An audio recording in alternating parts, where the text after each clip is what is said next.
అందరికీ నమస్కారం అండి. నా పేరు నరేష్ బాబు అండి. నేను GVMC and VMRDA licence surveyor ఎల్టీపీని. నేను విశాఖపట్నంలో ఉంటాను. ఎన్ఏడి శివాలయం పక్కనే నా ఆఫీసు. నాకు 2 విఎంఆర్డిఏ అండ్ జీవీఎంసీ రెండింటిలో కూడా లైసెన్స్ ఉంది. ఇది నా ఆఫీసు, నా అక్కేపల్లిలో నా ఆఫీస్. ఇది పాత ఆఫీస్ అక్కడ ఒకటి ఉంది, ఇప్పుడు ఎన్ఏడిలో ఇంకో ఆఫీస్ ఇది. ప్రజెంట్ అయితే ఈ ఆఫీస్ రన్ చేస్తున్నాను. ముఖ్యంగా ఈ వీడియో చేయడానికి కారణం ఏంటంటే బీపీఎస్ గురించి. చాలామందికి బీపీఎస్ అంటే ఏంటో తెలియడం లేదు. బీపీఎస్ అంటే ఏంటన్నది మీకు చెప్దామని నేను వీడియో చేశాను. ముఖ్యంగా బీపీఎస్ అంటే బిల్డింగ్ పెనలైజేషన్ స్కీమ్. అంటే అన్ఆథరైజ్డ్ కన్స్ట్రక్షన్స్. ఫర్ ఎగ్జాంపుల్కి చాలామంది ప్లాన్ సమ్ ఏరియా తీసుకుంటారు, కొద్దిగా ఏరియా తీసుకుంటారు.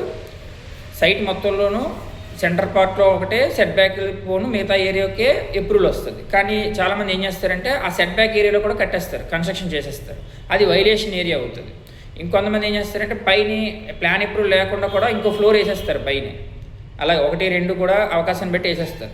కానీ ఇప్పుడు ఏం చేసిందంటే గవర్నమెంట్ అలాంటి వాటికి మనం అప్రూవల్ పెట్టుకోవచ్చు. జీవీఎంసీకి ప్లాన్ అప్రూవల్ పెట్టుకోవచ్చు. అంతా ఆన్లైన్. అంటే దానికి మనం ఏం చేయాలంటే రిక్వైర్డ్ డాక్యుమెంట్స్ ఏంటంటే main document latest sale deed, link documents, all link documents, EC market value latest అంటే 30/6/2025 ఆ డేట్కి market value, layout copy, owner Aadhaar, photo, site building front photo, top terrace photo, site location, తర్వాత on ground site measurement ప్రకారంగా drawing చేయాలి. ఏదైతే on గ్రౌండ్లో ఉందో అలాగా. పాత అప్రూవ్డ్ ప్లాన్ ఉంటే ఆ approved plan, proceeding letter, annexure, road వైడింగ్ ఉంటే ఒకవేళ యాక్చువల్గా 30 feet రోడ్ ఉండాలి. ఇన్ కేసు 30 feet కన్నా 20 ఉందనుకుందాం. ఇది మనం ఒక 500 feet రోడ్ వైడింగ్ ఇస్తున్నట్టుగా ఎఫిడవిట్ పెట్టాలి. 5 feet ఇస్తున్నట్టుగా ఆ రోడ్ వైడింగ్ ఎఫిడవిట్. తర్వాత ఏమో మార్ట్గేజ్ అక్కర్లేదు. ఈ ప్లాన్ ఎగ్జిక్యూషన్ డ్రాయింగ్ అంటే ఆన్ గ్రౌండ్లో ఉన్న సైట్ ప్రకారంగా ఎలాగైతే బిల్డింగ్ ఉందో అలాగే ప్లాన్ చేసి ఇవ్వాలి. అది నేను చేస్తాను. అలాగే పాత అప్రూవ్డ్ ప్లాన్, ఇవన్నీ ఈ డాక్యుమెంట్స్ మీరు ఇస్తే అన్ని పీడిఎఫ్. ఈ డాక్యుమెంట్స్ మీరు ఇస్తే నేను సైట్కి వచ్చి మెజర్మెంట్ తీసి డ్రాయింగ్ చేసి ఈ డ్రాయింగ్ నేను మీరు ఇచ్చిన డాక్యుమెంట్స్తో పాటు అప్లోడ్ చేస్తాను. బీపీఎస్ వెబ్సైట్ ఉంటుంది, మాకు లైసెన్స్ ఉంటుంది. ఆ లైసెన్స్ ద్వారా మేము వెబ్సైట్లో అప్లోడ్ చేస్తాం. చేసినప్పుడు మీకు ఇనీషియల్ ఫీజు 10,000 వస్తుంది. ఏ ఫైల్కైనా ఇనీషియల్ ఫీజు, అప్లికేషన్ ఫీజు 10,000 వస్తుంది. ఈ డబ్బులు వెనక్కి రావు. ఈ గవర్నమెంట్ కట్టేది ఈ 10,000 వస్తుంది. ఆ 10,000 కడతాం. నా ఫీజు ఒక ఫ్లాట్కి 20,000. ఇండివిజువల్ సైట్ 100 గజాలు అయితే 10,000, మోర్ దాన్ 100 గజాలు అయితే 20,000. సైట్ పెరుగుతున్న కొద్దీ నా ఫీజు కూడా పెరుగుతుంటుంది. మీకు అప్రాక్సిమేట్గా మెయిన్ ఫీజు ఎలా పడుతుందంటే GO MS number 225 latest GO ప్రకారంగా, బీపీఎస్ జీవో ప్రకారంగా మీకు ఎన్ని స్టేటస్లో పెడతాను. ఇండివిజువల్ రెసిడెన్షియల్ బిల్డింగ్స్కి అప్ టు 100 square meters అయితే 40 rupees పడుతుందండి. అదే 100 to 300 square meters మీరు బాగా గమనించండి. స్క్వేర్ ఫీటు అంటే ఏరియా. ఫర్ ఎగ్జాంపుల్కి 100 గజాలు ఉందంటే 83 square meter. ఓకేనా? అలాగనమాట. మేము అన్నీ స్క్వేర్ మీటర్లోనే ఫాలో అవుతాం, మీటర్స్లోనే ఫాలో అవుతాం. ఇండివిజువల్ రెసిడెన్షియల్ బిల్డింగ్కి స్క్వేర్ మీటర్కి 40 రూపాయలు. అదే 100 to 200 300 అయితే 60 rupees అది ఉంది. అపార్ట్మెంట్ ఫ్లాట్స్కి అయితే వేరేది ఉంది. ఇప్పుడు నేను చెప్పిందంత ఇండివిజువల్ బిల్డింగ్స్కి. అపార్ట్మెంట్ ఫ్లాట్స్కి అయితే పెనలైజేషన్ ఛార్జెస్ మార్కెట్ వాల్యూ పెట్టి బేస్ ఉంటుంది అనమాట. Basic penalisation charges market value ఉందనుకోండి, మీకు మార్కెట్ వాల్యూ ఎంత ఉంది, ఫర్ ఎగ్జాంపుల్కి ఒక 50,000 లోపు ఉందనుకోండి, అప్ టు స్కేల్ ఉందన్నమాట. ఇక్కడ ఒక టేబుల్ ఉంటుంది. ఈ టేబుల్ ప్రకారంగా గవర్నమెంట్ డిసైడ్ చేస్తుంది ఎంత కట్టాలన్నది. మీకు ఒక 25,000 లోపు ఉంటే 80%, మనకు వచ్చిన వాల్యూ మీద 80%. ఓకేనా? అపార్ట్మెంట్ ఫ్లాట్స్కి ఈ ఫీజులు అనేది గవర్నమెంట్ డిసైడ్ చేసి చెప్తుంది. మీకు అపార్ట్మెంట్లో అనుకోండి ఇండివిజువల్ హౌస్ ఉంటుంది. అపార్ట్మెంట్లో ఏంటంటే మీకు అనాథరైజ్డ్ ఫ్లోర్స్ ఉంటాయి. ఫర్ ఎగ్జాంపుల్కి అపార్ట్మెంటు సైట్ ఏరియాకి సెట్ బ్యాక్లు పోను సెంటర్లో కట్టాలి బిల్డర్. కానీ బిల్డర్ ఏం చేస్తాడు, చుట్టూ కట్టేస్తాడు, మొత్తం వైలేషన్ కట్టేస్తాడు. అప్పుడు ఏమవుద్ది, మీ ఫ్లాట్లోను 1000 SFTలోను 700 SFT మీకు అప్రూవల్లో ఉంటుంది, మిగతా 300 SFT వైలేషన్లో ఉంటుంది. అది మీరు చేయించుకోవాలి కంపల్సరీగా, లేదంటే ట్యాక్స్ మీకు 3 times పడుతుంది. లోన్ దగ్గర కూడా తగ్గిపోద్ది. లోన్ వస్తుంది కానీ లోన్ తగ్గిపోద్ది. ఇంకొకటి ఏంటి, అనాథరైజ్డ్ ఫ్లోర్స్. బిల్డర్ ఏమో S+G+2కే అప్రూవల్ తీసుకుంటాడు, కానీ పైన ఇంకో ఫ్లోర్ వేసేస్తాడు అనాథరైజ్డ్ ఫ్లోర్. అప్పుడున్న అవకాశాన్ని బట్టి మనం ఏం చేయాలంటే ఇప్పుడు ఈ ఫ్లాట్లు 2 కూడా వైలేషన్లోకి వస్తాయి అవి కంప్లీట్గా. దానికి వేరే రేట్ ఉంటుంది. ఆ రేట్స్ అన్నది నేను జీవో పెడతాను స్టేటస్లోను. తర్వాత గవర్నమెంట్ డిసైడ్ చేస్తుంది. అప్రాక్సిమేట్గా మీకు స్క్వేర్ మీటర్కి 40 రూపీస్, నియర్లీ 60 రూపీస్ వేసుకుంటే సరిపోతుంది. అపార్ట్మెంట్ ఫ్లాట్స్కి అయితే వేరేగా ఉంటుంది. మీరు ఆ డాక్యుమెంట్స్ ఇస్తే నేను చెప్తాను ఎంత ఉందో క్యాలిక్యులేట్ చేసి చెప్తాను. నా ఫీజు వచ్చేసి చెప్పాను కదా, ఫ్లాట్కి 20,000. నేను మొత్తం అప్రూవల్ చేసి డ్రాయింగ్ చేసి అప్రూవల్ చేసి ఎఫిడవిట్ కూడా పెడతాను.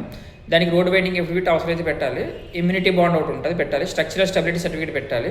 అది కూడా తీసుకొని బయట నుంచి లైసెన్స్డ్ స్ట్రక్చర్ ఇంజనీర్ ఉంటారు, నేను licensed engineer, license structure engineer వేరే ఉంటారు, ఆయన దగ్గర తీసుకొని నేను అది అప్లోడ్ చేస్తాను ఈ డాక్యుమెంట్స్ అన్నీ. మొత్తం A to Z నేనే సైట్కి వచ్చి మెజర్మెంట్ తీసుకొని బీపీఎస్ ప్లాన్ చేసి అప్లోడ్ చేసి ఫాలోఅప్ చేసి కన్సల్ట్ బిల్డింగ్ ఇన్స్పెక్టర్ తీసుకొస్తాను. తీసుకొచ్చి అప్రూవల్ చేయించి ఫుల్ అప్రూవల్ చేయించి మీ చేతిలో పెట్టే బాధ్యత నాది. బీపీఎస్ బిల్డింగ్ పెనలైజేషన్ స్కీము వైలేషన్కి ఇది మంచి అవకాశం మీకు. ఎప్పుడైతే మీరు బీపీఎస్ చేయించుకున్నారో మహా అయితే మీకు 2 lakhs లోపే అవుతుంది, మీ ఏరియాని బట్టి అది ఉంటుంది. ఇది అవ్వడం వల్ల ఏంటంటే మీకు లోన్ వస్తుంది, బ్యాంక్ లోన్ వస్తుంది, రీసేల్ వాల్యూ పెరుగుతుంది. ఓకే, హౌస్ ట్యాక్స్ తగ్గిపోద్ది. ఇప్పుడు 3 times వస్తున్న హౌస్ ట్యాక్స్ ఓన్లీ 1 time వస్తుంది. అది ఉపయోగించుకోండి అవకాశాన్ని. ఇనీషియల్గా అంత అక్కర్లేదు మనకి. ఇనీషియల్గా నా ఫీజు ఒక 20,000, మన అప్లికేషన్ ఫీజు ఒక 10,000 కడితే సరిపోద్ది. మీకు 1 year 2 years టైం ఉంటుంది, మ్యాక్సిమం 1 year టైం ఉంటుంది, మోర్ దాన్ 1 year. అప్పుడు లోపు ఎప్పుడైనా కట్టుకోవచ్చు. వెరిఫికేషన్ అయిన తర్వాత వాళ్ళు ఇంటిమేషన్ లెటర్ ఇస్తారు, అప్పుడు ఎప్పుడైనా మీరు బ్యాలెన్స్ ఫీజు కట్టుకోవచ్చు. మళ్ళీ అవకాశం ఉంటుంది, ఎందుకంటే బీపీఎస్ స్కీము 11/3/2026 3వ నెల 2026 వరకే ఉంది, 11వ తారీఖు. మళ్ళీ ఎక్స్టెన్షన్ ఇస్తారో లేదో మనకు తెలియదు. కాబట్టి అవకాశం ఉన్నప్పుడే మీరు సద్వినియోగం చేసుకోండి. ఓకేనా? మీకు ఏం డౌట్స్ ఉంటే నాకు కాల్ చేయండి. ఇక్కడ ఏమని ఇచ్చారంటే basic penalisation charges for multiple dual units flats apartments up to 600 SFT వరకు basic penalisation for flat construction deviation sanction plan permitted floors 20,000. దీని అర్థం ఏంటంటే ఆల్రెడీ అప్రూవల్ ఉంది మీకు, ఫస్ట్ ఫ్లోర్లో మీకు అప్రూవల్ ఉంది, కానీ మీరు ఇంకా ఎక్స్ట్రా వెళ్ళిపోయారు. చెప్పాను కదా 700కి 300 ఎక్స్ట్రా వెళ్ళిపోయారు, దానికి 20,000 ఉంది. బేసిక్ పెనలైజేషన్ అనాథరైజ్డ్ ఫ్లోర్స్, అదే అనాథరైజ్డ్ ఫ్లోర్ అంటే పైన మీరు కంప్లీట్గా అనాథరైజ్డ్ ఫ్లోర్ అప్రూవల్ లేదు, కంప్లీట్గా అనాథరైజ్డ్ ఫ్లోర్ వేశారు, దానికి 120 రూపీస్ అప్ టు 600 SFT. మన అన్నీ మ్యాక్సిమం 1,200 లోపు ఉంటాయి. 1,200 అయితే అప్రూవల్ ఉండి వైలేషన్ వెళ్తే 40,000. అప్రూవల్ లేకుండా ఫుల్ అనాథరైజ్డ్ అయితే 150 రూపీస్ పర్ స్క్వేర్ మీటర్కి, పర్ ఎస్ఎఫ్టీకి 150 రూపీస్. ఫర్ ఎగ్జాంపుల్ 1000 SFT ఉందనుకోండి సార్, 1000 SFT ఇంటూ 150 రూపీస్ 1,50,000 పడుతుంది మీకు అనాథరైజ్డ్ ఫ్లోర్ కంప్లీట్గానే. అదే అప్రూవల్ ఉంది, కానీ మనం సగం అప్రూవల్ ఉంది, సగం వైలేషన్లో ఉన్నాం, దానికి 40,000. ఇది టేబుల్ అనమాట, నేను జీవోలో పెడతాను మీకు. ఓకేనా? మనం గవర్నమెంట్కి ఏం కట్టినా రిసిప్ట్ వస్తుంది సార్, దానికి ఇబ్బంది ఏం లేదు. కానీ ఇందులో కూడా కన్సిడరేషన్ ఉన్నది, penalisation charges with reference to the land value. ఇప్పుడు దీంట్లో ఏంటంటే 31/8/2025 మార్కెట్ వాల్యూని పెట్టి దాంట్లోనూ సమ్ పర్సెంటేజ్ ఆఫ్ మీకు కడితే సరిపోతుంది. ఇందాక 1,50,000 వచ్చింది కదా, ఫర్ ఎగ్జాంపుల్ మన మార్కెట్ వాల్యూ 50,000 లోపు ఉంది అనుకుందాం, మనం 90% కడితే సరిపోతుంది, అంటే 10% మనకి డిడక్షన్ ఉంది.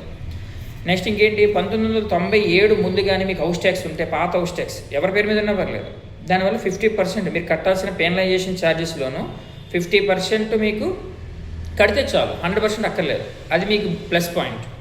మొత్తం A to Z అప్రూవల్ చేసి తెచ్చే బాధ్యత నాదే. మీకు ఏ డౌట్స్ ఉన్నా క్లారిఫై చేస్తాను. నేను 24 hours సర్వీస్ ఉంటుంది నాది. నా ఆఫీస్ NAD శివాలయం పక్కనే. మీకు ఏం డౌట్స్ ఉంటే కాల్ చేయండి, వాట్సాప్ చేయండి, నేను అవైలబుల్గా ఉంటాను. Thank you very much. ఈ అవకాశాన్ని ఉపయోగించుకోండి. BPS and LRS is very must and should, compulsory ఉపయోగించుకోండి. అలాగే రెగ్యులర్ ప్లాన్స్ అవి కూడా ఏమైనా ఉంటే చెప్పండి. రైట్.